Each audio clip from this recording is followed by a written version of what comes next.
YouTube's most recent monetization update really is going to create a lot of change for this platform, and I believe there are going to be two groups of YouTubers. One, YouTubers that are in the know. They understand what's most important, and furthermore, they're able to see the opportunity that this new update creates. And then number two, YouTubers that sadly are left out in the dark, whether they think they know or they don't know at all. But sadly, there is something that's happening right now on this platform, and it's happening right now today as I make this video, July 15th. The new policy goes into effect, which is really about trying to eliminate a very specific type of YouTube content.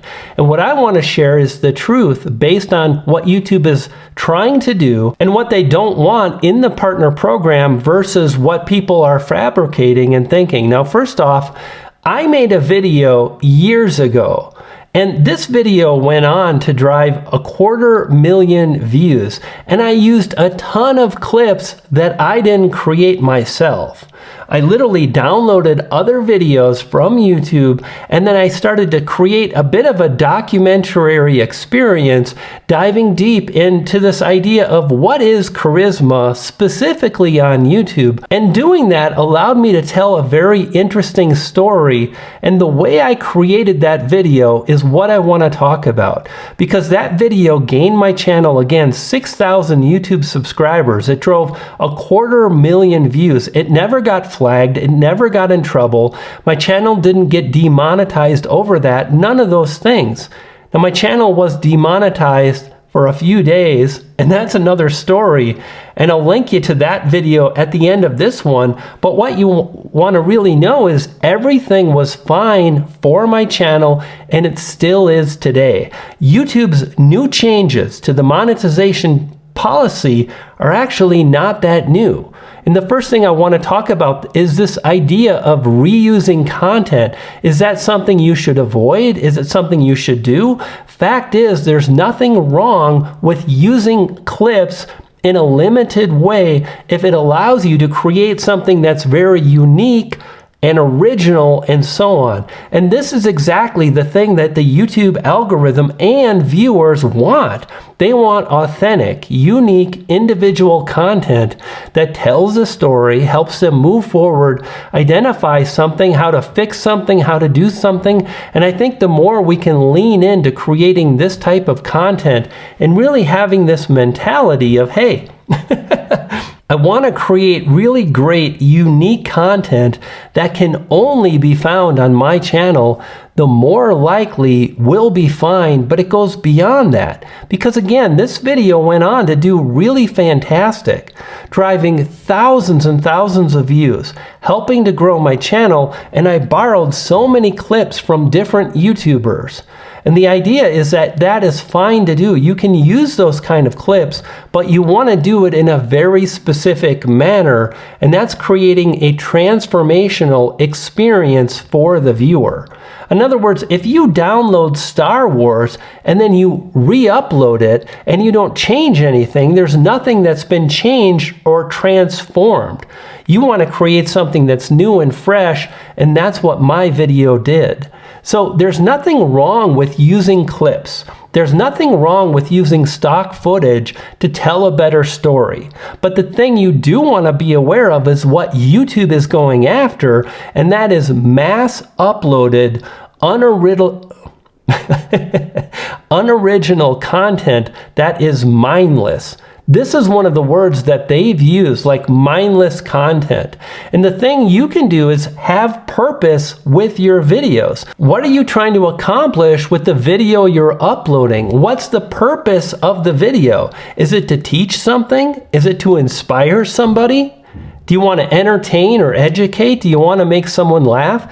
And I think the more you approach it in this manner and you go just a little bit deeper, the more likely you can make it happen. And here's what's so very awesome.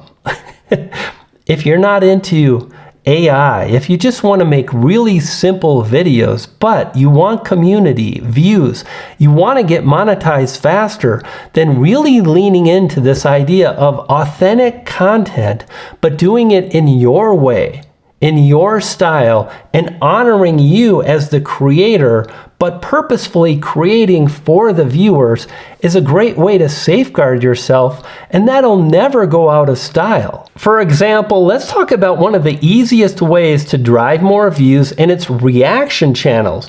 When you literally take a video and you add your own commentary on top of it, and this really transforms the experience. Now, a lot of people thought, you know, this idea of reaction channels, commentary channels, this is going to go away and YouTube is really going to clamp down. And they went on record and said, you know, that's not the case. But what is the case, and what's incredibly important, is that each individual creator has their stamp on it. It needs to be the creator's voice, their ideas, and so on that creates, again, a new viewing experience.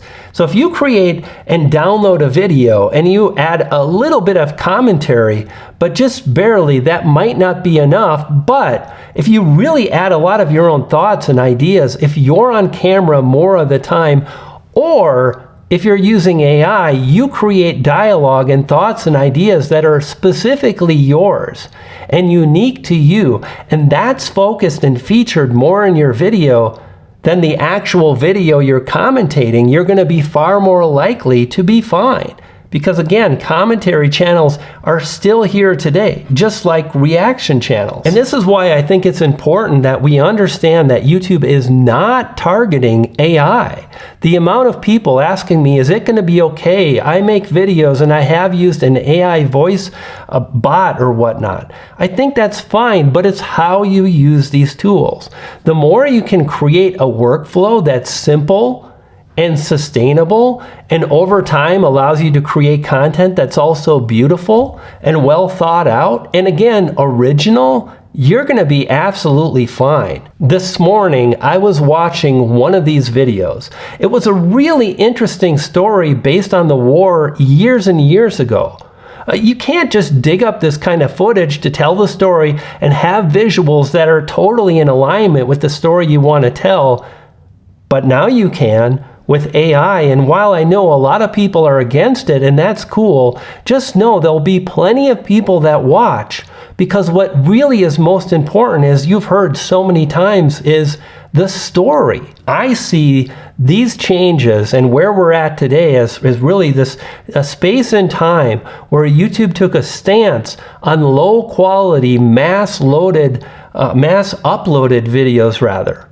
Right? That's the thing you don't want to do. If your idea of how to succeed is to publish or crank out and come up with a workflow that allows you to create 1,000 videos in a few hours and then you mass upload them the following day, you're in trouble. If your idea of using AI is so you can tell a better story, you're going to be absolutely fine. And this channel is about that very thing.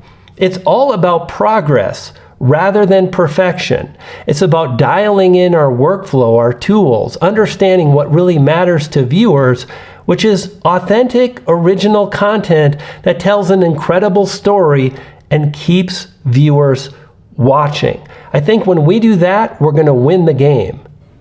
You dig?